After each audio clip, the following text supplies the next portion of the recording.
अस्सलाम वालेकुम स्टूडेंट्स। इससे प्रीवियस वीडियो में मैंने आपके साथ एस्ट्रोजन और प्रोजेस्टेरॉन को डिस्कस किया और हमने ये पढ़ा कि नॉर्मली उनके क्या फ़ायदे हैं, कैसे वो यूज़ होती हैं, और क्लिनिकली जो हमने उनके यूजेस पढ़े वो एगनिस्ट के तौर पे पढ़े थे कि अगर किसी में हार्मोन की डेफिशिएंसी है तो हार्मोन रिप्लेसमेंट थेरेपी के तौर पर भी हम उसे देते हैं और कॉन्ट्रासेप्टिव के तौर पर भी यूज़ करते हैं, क्योंकि कॉन्ट्रासेप्टिव के तौर पर यूज़ करके अगर एस्ट्रोजन और प्रोजेस्टेरॉन के लेवल ज़्यादा होंगे तो FSH और LH रिलीज नहीं होंगे। ज़ाहिर है जब वो दोनों रिलीज नहीं होंगे तो ओव्यूलेशन नहीं होगी, ओव्यूलेशन नहीं होगी तो प्रेगनेंसी नहीं होगी। तो ये जो यूजेस हमने पढ़े थे उन दोनों के, वो यूजेस थे हमारे पास एगनिस्ट के तौर पे। अभी हमने आगे इस चैप्टर को किस तरह से कंटिन्यू करना है, हमने एंटागनिस्ट पढ़ने हैं, ठीक है। हमने एंटी एस्ट्रोजन पढ़नी है अभी, उसके बाद हम एंटी प्रोजेस्टेरॉन पढ़ेंगे, ठीक है। एंटी प्रोजेस्टेरॉन पढ़ेंगे, देन हम एंड्रोजन्स पढ़ेंगे, एंड्रोजन के भी एगनिस्ट और एंटागनिस्ट करेंगे, और फिर जाके ये मनूस सा चैप्टर जो है वो हमारे पास खत्म होगा, ठीक है जी। अच्छा, अब एक इम्पॉर्टेंट बात ये कि हम जब एंटी एस्ट्रोजन पढ़ने लगे हैं तो ये एंटी एस्ट्रोजन, जैसे आपने बुक में स्टार्टिंग पे भी देखो तो ये एंटी एस्ट्रोजन जो है ये फर्दर 4 क्लासेस में डिवाइड हुए हैं, ठीक है। या तो हमने एस्ट्रोजन के सिंथेसिस को इनहिबिट करना है, सो सिंथेसिस इनहिबिटर मौजूद है हमारे पास। दूसरी बात यह है कि हम एस्ट्रोजन के जो रिसेप्टर्स हैं उनको एंटागनाइज कर दें, सो रिसेप्टर एंटागनिस्ट मौजूद हैं हमारे पास। तीसरी चीज क्या है कि कुछ ऐसे कंपाउंड्स हैं, कुछ ऐसी ड्रग्स हैं जिनके मिक्स एक्शंस हैं, जिनके क्या है मिक्स एक्शन है। वो किसी जगह पे एस्ट्रोजन के इफेक्ट को एगनाइज करती हैं और किसी जगह पे एस्ट्रोजन के इफेक्ट को एंटागनाइज करती हैं। कैसे करती हैं अभी हम देखते हैं। और फिर कुछ अदर ड्रग्स हैं और उन अदर ड्रग्स में हम क्या करते हैं, गोनाडोट्रोपिन रिलीजिंग हार्मोन्स को इफेक्ट करते हैं जो कुछ इंटीरियर पिट्यूटरी से रिलीज हो रही हैं। अब ये गोनाडोट्रोपिन रिलीजिंग हार्मोन जो है इसको एगनिस्ट दे के भी लेवल्स को कम किया जाता है और एंटागनिस्ट दे के भी किया जाता है। एगनिस्ट दे के कैसे किया जाता है, ये चीज पहले भी हमने किसी क्लासिफिकेशन में पढ़ी थी। जब हम एगनिस्ट देते हैं तो वो रिसेप्टर्स क्या हो जाते हैं, बहुत एक्सेसिव अमाउंट की वजह से डिसेंसिटाइज हो जाते हैं, रिस्पॉन्ड करना छोड़ देते हैं। सो गोनाडोट्रोपिन रिलीजिंग हार्मोन को हम बाहर से देंगे ज्यादा अमाउंट में तो एगनाइज कर रहे होंगे बेसिकली, लेकिन उसकी वजह से वो सेंसिटाइज हो जाएगा और इफेक्ट आना बंद हो जाएगा। फर्दर FSH और LH रिलीज नहीं होंगे, और या फिर हम उसका एंटागनिस्ट भी दे सकते हैं, इंटीरियर पिट्यूटरी से उसको इनहिबिट कर देंगे। जाहिर है जब इनहिबिट हो जाएगा तो आपके पास LH और FSH नहीं होंगे, और वो नहीं होंगे तो आगे जाके ओवरी जो है वो एस्ट्रोजन भी नहीं बनाएगी। तो ये डिफरेंट तरह के हमारे पास क्या है, एंटागनिस्ट की भी क्लासेस हैं। सबसे पहले हम लोग मिक्स को डिस्कस कर लेते हैं, क्योंकि बुक में इन्होंने मिक्स से ही स्टार्ट किया हुआ है। तो जैसे मैं आपको बता रही हूँ कि ये जो मिक्स्ड वाली ड्रग्स होंगी, ये मिक्स वाली ड्रग्स क्या करती हैं, किसी जगह पे ये एस्ट्रोजन के इफेक्ट को बढ़ाएंगी और किसी जगह पे जाके एस्ट्रोजन के इफेक्ट को कम करेंगी। ये जो मिक्स सेक्शन एस्ट्रोजन का परफॉर्म करती हैं उन्हें हम कहते हैं सिलेक्टिव एस्ट्रोजन रिसेप्टर मॉड्यूलेटर, ठीक है। अब इसमें उसने कहा कि इनका जो डिफरेंट इफेक्ट है वो क्यों आता है रिसेप्टर में, डिफरेंट तरह के प्रोटीन्स हैं, डिफरेंट तरह के रिसेप्टर डाइमर्स हैं, शायद इस वजह से डिफरेंट तरह के इफेक्ट्स आते हैं। पहली ड्रग जो इसमें डिस्कस की हुई है वो है टेमोमॉक्सिफिन, ठीक है। सबसे पहली जो ड्रग इसमें उन्होंने की हुई है वो क्या है, टेमोमॉक्सिफिन। अब ये जो टेमोक्सिफिन है ये क्या काम करती है, अब हम देखेंगे कि कहाँ पे ये एज एन एगनिस्ट एक्ट कर रही है और कहाँ पे ये एज एन एंटागनिस्ट एक्ट कर रही है। तो बुक के अंदर बताता है कि ये जो टेमोक्सिफिन हमने दी, तो नॉर्मली आपको पता है एस्ट्रोजन अगर जाके ब्रेस्ट पे बहुत ज्यादा एक्ट करेगा, ब्रेस्ट की डेवलपमेंट कराता और एक्सेसिव में होगा तो क्या कर देगा, ब्रेस्ट कैंसर कर देगा। इसी तरह अगर एंडोमेट्रियम पे बहुत एक्सेसिवली एक्ट करेगा तो एंडोमेट्रियल कैंसर कर देगा। जब हम ये टेमोक्सिफिन देते हैं तो ये जो एस्ट्रोजन का इफेक्ट था ना ब्रेस्ट के ऊपर, डेवलपमेंटल इफेक्ट था, टेमोक्सिफिन क्या करती है, उसको कैंसिल कर देती है, उसको नहीं होने देती, एंटागनाइज करती है, ठीक है। तो ब्रेस्ट के अंदर जाके क्या करती है, टेमोक्सिफिन एस्ट्रोजन के इफेक्ट को एंटागनाइज करती है, ब्रेस्ट के ऊपर उसके इफेक्ट होने नहीं देती, और यूं ब्रेस्ट कैंसर को प्रिवेंट करने के लिए या ट्रीट करने के लिए हम टेमोक्सिफिन देते हैं। लेकिन at the same time endometrium पे जो एस्ट्रोजन के रिसेप्टर्स थे ना, उन्हीं रिसेप्टर्स पे ये जाके लगती है और उनको स्टिमुलेट करती है और उनके लिए एज एन एगनिस्ट एक्ट करती है, और यूं एंडोमेट्रियल का हाइपोप्लेजिया कॉज करती है और एंडोमेट्रियल के कैंसर के चांसेस या रिस्क फैक्टर को बढ़ा देती है। तो इस तरह से डिफरेंट रिसेप्टर्स पे जाके डिफरेंट काम कर रही है। ब्रेस्ट कैंसर पे रिसेप्टर पे जाके क्या कर रही है, एंटागनाइज कर रही है, जबकि एंडोमेट्रियम वाले एस्ट्रोजन रिसेप्टर को जाके स्टिमुलेट करती है। देन वो कहता है कि इसका सेकेंड इफेक्ट ये है कि ये इनहिबिशन करके हॉट फ्लैशेस कॉज करती है, लेकिन ये क्या करती है, एस्ट्रोजन का कोएगुलेशन इफेक्ट था ना, तो ये उस कोएगुलेशन के फैक्टर को भी एज एन एगनाइज करती है, उसको भी इनहेंस करती है, जैसे कि खुद एस्ट्रोजन करता था। और जब कोएगुलेशन ज्यादा करती है तो थ्रोम्बस के चांसेस बढ़ा देती है, थ्रोम्बो एम्बोलिज्म के, कोएगुलेशन के, थ्रोम्बोसिस के चांसेस बढ़ा देती है। तीसरा एगनिस्ट के तौर पे किसके ऊपर एक्ट करती है, बोन के ऊपर भी एज एन एगनिस्ट एक्ट करती है। बोन के ऊपर एस्ट्रोजन क्या करता था, रीअब्जॉर्प्शन को कम करता था ना, और ऑस्टियोप्रोसेस को प्रिवेंट करता था, तो ये भी उसकी एस्ट्रोजन जैसा ही काम करती है, ऑस्टियोप्रोसेस को कम करती है, बोन रिजॉर्प्शन को कम करती है, ऑस्टियोप्रोसेस को बोन की जो ऑस्टियोप्रोसेस हो रही होती है उसको इनहिबिट करती है। तो ये वाली बात अब आपको समझ आ गई कि जो हम मिक्स की बात करें वो क्यों कर रहे हैं, क्योंकि टमॉक्सिफिन किसी जगह पे जाके एस्ट्रोजन का बिल्कुल ऑपोजिट काम कर रही है और कुछ जगहों पे जाके उसके जैसा काम कर रही है। अब कहाँ पे उसके जैसा काम करती है, एंडोमेट्रियम पे उस जैसा करती है, ब्लड में जो कोएगुलेशन है वो एस्ट्रोजन जैसी ही करती है, और सेम एज बोन की रिजॉर्प्शन को भी एस्ट्रोजन की तरह कम करती है। और एस्ट्रोजन के ऑपोजिट काम कहाँ पे करती है, ब्रेस्ट कैंसर को इनहिबिट करती है, और यहाँ पे एस्ट्रोजन को एंटागनाइज करती है, और सेम एज हॉट फ्लैशेस भी कॉज करती है। इसके अलावा वो कहता है टमॉक्सिफिन भी इसी का ही रिलेटेड एक न्यू ड्रग जो है वो आई है, और वो भी इसी के रिलेटेड काम शाम करती है। ठीक है, नेक्स्ट उन्होंने एक और एगनिस्ट के बारे में इसी तरह के मिक्स ड्रग के बारे में बात की हुई, और वो मिक्स ड्रग हमारे पास कौन सी है, उस मिक्स ड्रग में हमारे पास है रेलॉक्सफीन। ठीक है, सेकंड ड्रग हमारे पास कौन सी दिखाई हुई है, बताई हुई है रेलॉक्सफीन बताई हुई है। अच्छा, ये एंडो का ये वाला चैप्टर जो है ना मुझे बिल्कुल पसंद कोई नहीं है, तो ये नेक्स्ट जो ड्रग हमें दिखाई दी वैसे आसान है, रेलॉक्सफीन है, और ये रेलॉक्सफीन हमें क्या करती है, ये भी सेम एज काम करती है जैसा कि आपके पास टमॉक्सिफिन ने किया, यानी ये भी कुछ जगहों पे जाके उसके इफेक्ट को क्या करती है, एगनाइज करती है, और कुछ जगहों पे उसके इफेक्ट को एंटागनाइज करती है। अब कहाँ पे जाके उसके इफेक्ट को एगनाइज करती है, मतलब एस्ट्रोजन जैसा काम करती है, तो एस्ट्रोजन जैसा काम करती है, बोन की रिजॉर्प्शन को कम करती है, ऑस्टियोप्रोसेस में इसको हम यूज करते हैं। उसके अलावा सेम एज ये क्या करती है कि ब्रेस्ट कैंसर पे एंटागनाइज करती है, और ब्रेस्ट कैंसर के चांसेस को क्या करती है, कम करती है, लेकिन एंडोमेट्रियम के ऊपर इसका कोई इफेक्ट नहीं है। एंडोमेट्रियम के अलावा एंटागोनाइज एक्शन उसका क्या था, वहां पे हॉट फ्लैशेस कॉज करना, तो ये भी करती है। एगनिस्ट एक्शन क्या था, ऑस्टियोप्रोसिस के अलावा थ्रोम्बस कराना, थ्रोम्बो एम्बोलिज्म के रिस्क बढ़ाना, सो ये भी थ्रोम्बोसिस के चांसेस बढ़ा देती है। एक और ड्रग इसमें आई है बेजीडॉक्सिफिन, वो भी न्यूअर कंपाउंड और ऑस्टियोप्रोसेस के लिए हम उसे बहुत ज्यादा प्रेफर करते हैं।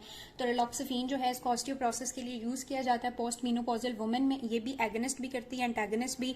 एस्ट्रोजन जैसे काम क्या करती है कि ऑस्टियोप्रोसेस को इनहिबिट करती है और थ्रोम्बस करती है, और एस्ट्रोजन के ऑपोजिट क्या काम करती है, ब्रेस्ट कैंसर के रिस्क को कम करती है और हॉट फ्लैशेस कॉज करती है। ठीक है, अब ये जो मिक्स ड्रग है इसमें से तीसरी और आखिरी ड्रग है हमारे पास क्लोमाफिन। ठीक है, ये क्लोमाफिन इंपॉर्टेंट है, मेरे एग्जाम में इसका मैकेनिज्म ऑफ एक्शन लिखने को आया था। ठीक है, जो क्लोमाफिन है ये किस तरह से काम करती है, तो क्लोमाफिन असल में रिसेप्टर एगनिस्ट है। एस्ट्रोजन का जो रिसेप्टर है ना, एस्ट्रोजन के जो रिसेप्टर है उनकी पार्शियल एगनिस्ट है। ठीक है, पार्शियल एगनिस्ट है, और एस्ट्रोजन को यूज करके हम क्या करते हैं, इस ड्रग को यूज करके हम ओव्यूलेशन को पॉसिबल कराते हैं। एन ओव्यूलेटरी वुमेन्स हैं जो कि प्रेगनेंसी चाहती हैं, तो उनमें फिर हम ये ड्रग्स देते हैं जो कि ओव्यूलेशन को नॉर्मलाइज करता है। ठीक है, और ओव्यूलेशन में उनको हेल्प करता है। तो ये असल में पार्शियल एस्ट्रोजन रिसेप्टर एगनिस्ट है, ये इसका मैकेनिज्म ऑफ एक्शन है। अब पहली चीज हमने कहा कि हमने अगर एस्ट्रोजन को क्या करना है, एंटागनाइज करना है, तो हमने उसमें मिक्स वाली ड्रग्स यूज करनी थी, और मिक्स वाली ड्रग्स हमने यूज कर ली। इसमें हमने कौन सी की, टमॉक्सिफिन की, ठीक है, रेलॉक्सिफिन की और क्लोमिफिन की, ये तीनों हो गई।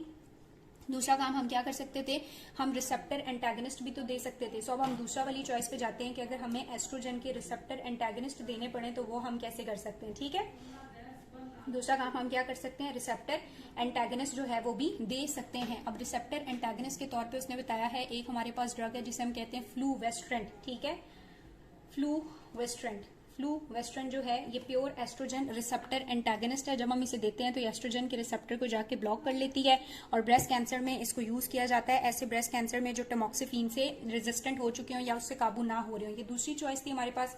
तीसरी ट्रीटमेंट चॉइस हमारे पास क्या है कि हम सिंथेसिस इनहिबिटर्स दे दें, यानी कि जब एस्ट्रोजन की सिंथेसिस हो रही है तो उसके पाथवे को इनहिबिट करने के लिए हम कुछ ड्रग्स दे दें। अगर आपको याद हो तो बायोकेमिस्ट्री में हमने पढ़ा हुआ था स्टेरॉइड सिंथेसिस में कि स्टेरॉइड में सबसे पहले हमारे पास कोलेस्ट्रॉल है, वो प्रेग्निनोलॉन में कन्वर्ट होता है, वो फिर प्रोजेस्टेरॉन में कन्वर्ट होता है। प्रोजेस्टेरॉन 3 पाथवेज में चला जाता है। ठीक है, एक पाथवे से हमारे पास ग्लूकोकॉर्टिकॉइड बनते हैं, एक से मिनरलोकॉर्टिकॉइड बनते हैं, और एक पाथवे से हमारे पास क्या बनते हैं, एंड्रोजेंस बनते हैं। एंड्रोजेंस जब बनते हैं तो लास्ट स्टेप में जो टेस्टोस्टेरॉन है मेरा ख्याल है वो जब कन्वर्ट हो रहा होता है, आप इसको बायोकेमिस्ट्री की बुक से देख भी लीजिएगा, जब वो कन्वर्ट हो रहा होता है एस्ट्रोजन में तो आखिरी जो एंजाइम उसके ऊपर एक्ट करता है वो एरोमेटेज है। ठीक है, आखिरी जो एंजाइम एक्ट करता है वो कौन सा है, एरोमेटेज।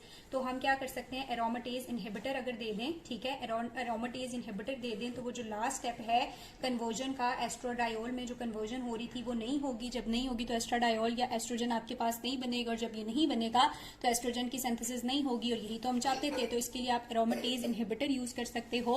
सेम एज वो कह रहा है एरोमेटेज इनहिबिटर में हमारे पास एनेस्ट्रोजोल आ जाती है और लेट्रोजोल आ जाती है। ठीक है, ये जो एरोमेटेज इनहिबिटर है इसके अंदर कौन सी दो ड्रग्स आ जाती हैं, एनेस्ट्रोजोल और दूसरी हमारे पास आ जाती है लेट्रोजोल। ठीक है, एक तो हमने इस तरह से भी सिंथेसिस को इनहिबिट कर सकते हैं। दूसरा वह कह रहा है एक्समेथासोन एक इरिवर्सिबल इनहिबिटर है एरोमेटेज का, उसको भी ब्रेस्ट कैंसर में यूज किया जाता है। ठीक है जी, आपकी बुक में लिखा हुआ है।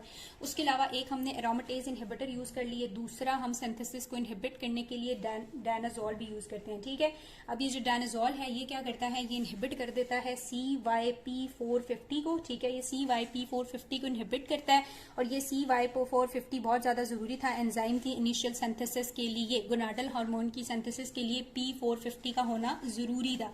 ठीक है, इसको हम यूज करते हैं, P450 को हम इनहिबिट करते हैं एंड्रोमेट्रियोसिस में या कोई फाइब्रोसिस्टिक डिजीज हो ना अगर हार्ट का। ठीक है, फाइब्रोसिस्टिक डिजीज हो अगर कोई हार्ट का, या फिर हमारे पास एंड्रोमेट्रोसिस हो और हम एंडोमेट्रियम को फर्दर स्टिमुलेट नहीं करना चाहते, एस्ट्रोजन को कम करना चाहते हैं, तो हम क्या दे सकते हैं, डायनाजोल देके CYP450 को इनहिबिट करके क्या कर सकते हैं, एस्ट्रोजन की सिंथेसिस को ब्लॉक कर सकते हैं। अब दूसरी बात हमारे पास आ गई, अब हमारा जो लास्ट तरीका जो ये है, अच्छा थोड़ी सी कंफ्यूजन हो रही होगी आप लोगों को क्योंकि है ये अजीब सा गंदा सा। ठीक है, सबसे पहले हमने क्या कहा था, हम क्या यूज कर सकते हैं, रिसेप्टर एंटागनिस्ट यूज कर सकते हैं और रिसेप्टर एंटागनिस्ट में हमने कौन सा यूज किया, फ्लूवेस्ट्रेंट।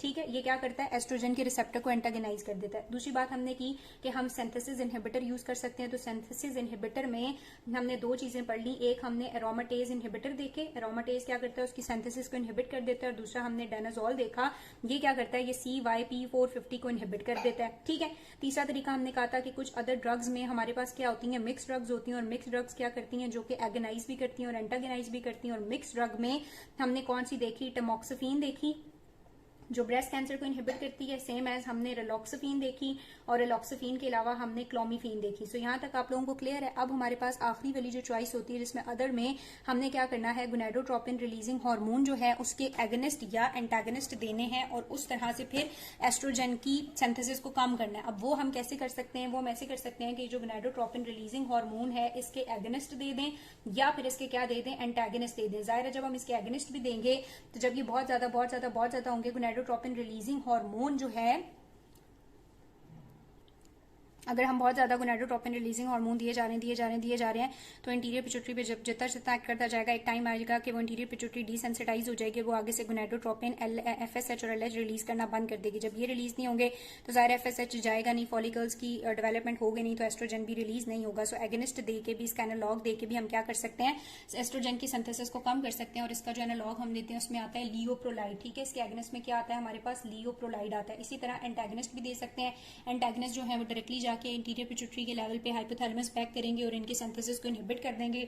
ओवेरियन हाइपरस्टिमुलेशन सिंड्रोम अगर हो तो उसमें हम ये डायरेक्ट एंटागनिस्ट देते हैं जिनमें हमारे पास जेनीरेलिक्स और सेट्रोरेलिक्स आ जाते हैं। ठीक है, जिनमें हमारे पास क्या आता है, जेनीरेलिक्स आ जाता है और सेट्रोरेलिक्स आ जाता है। सो ये वाली टोटल जो है वो हमारे पास ड्रग्स हैं जिन्हें हम यूज करते हैं एज एन एंटी एस्ट्रोजन। ठीक है, एंटी एस्ट्रोजन में हमने रिसेप्टर एंटागनिस्ट दिए, फ्लूवेस्ट्रेन जिन्होंने रिसेप्टर को इनहिबिट करना है, सिंथेसिस इनहिबिटर दिए जिसमें एरोमेटेज इनहिबिटर है।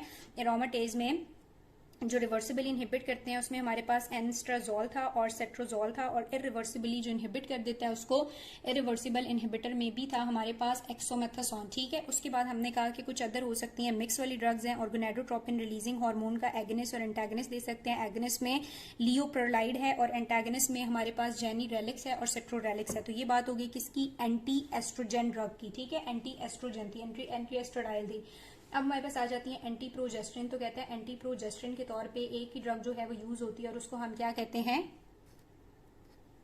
इसको हम कहते हैं मैफिप्रेस्टोन। ठीक है, इसको हम क्या कहते हैं, मैफिप्रेस्टोन। जाहिर अब एंटी एस्ट्रोजन देंगे तो जब एंटी प्रोजेस्टेरॉन देंगे, अगर प्रोजेस्टेरॉन के लेवल गिरेंगे तो प्रोजेस्टेरॉन किसके लिए चाहिए था, प्रेगनेंसी को मेंटेन करने के लिए चाहिए था। अगर प्रोजेस्टेरॉन के लेवल गिरेंगे इसका मतलब है प्रेगनेंसी भी अबॉर्ट हो जाएगी। तो ये जो मैफिप्रेस्टोन है इसका क्लिनिकल यूज क्या है कि इसको अबॉर्शन के लिए यूज किया जाता है। ठीक है, मैफिप्रेस्टोन जो है इसको अबॉर्शन के लिए यूज किया जाता है, ओरली देते हैं। ये एस्ट्रोजन की एंटागनिस्ट है, अबॉर्टिफेसेंट है, अबॉर्शन के लिए यूज किया जाता है। इस मैफिप्रेस्टोन मिसोप्रेस्टोन को अगर कंबाइन कर दें, वो कहता है अगर आप इसका कॉम्बिनेशन यूज करें मिसोप्रोस्टॉल के साथ, ठीक है, मिसोप्रोस्टॉल के साथ अगर आप इसका कॉम्बिनेशन यूज करें तो ये बहुत ही ज्यादा पोटेंट अबॉर्टिव ड्रग है। 95% चांसेस होते हैं कि अबॉर्शन हो जाता है। इसके एडवर्स इफेक्ट ये हैं कि इसकी वजह से एक तो अबॉर्शन हो जाता है, नोजिया भी होता है, वॉमिटिंग भी, डायरिया भी, क्रैम्पिंग भी और ब्लीडिंग भी, बहुत रेयर केसेस में सेप्सिस और शॉक की वजह से डेथ भी हो जाती है। ठीक है, तो ये वाली बात हो गई कि इसकी एंटी एस्ट्रोजन की और एंटी प्रोजेस्टेरोन की अगर क्वेश्चन आएगा तो वो इन्हीं ड्रग्स में से आ सकता है। क्लोमीफीन का जो है वो मेरे एग्जाम के अंदर मैकेनिज्म ऑफ एक्शन आया था। ठीक है, बाकी ऐसा इनकी इतनी इंपॉर्टेंट नहीं है। अब नेक्स्ट चीज आ जाती है हमारे पास किसकी, एंड्रोजन की।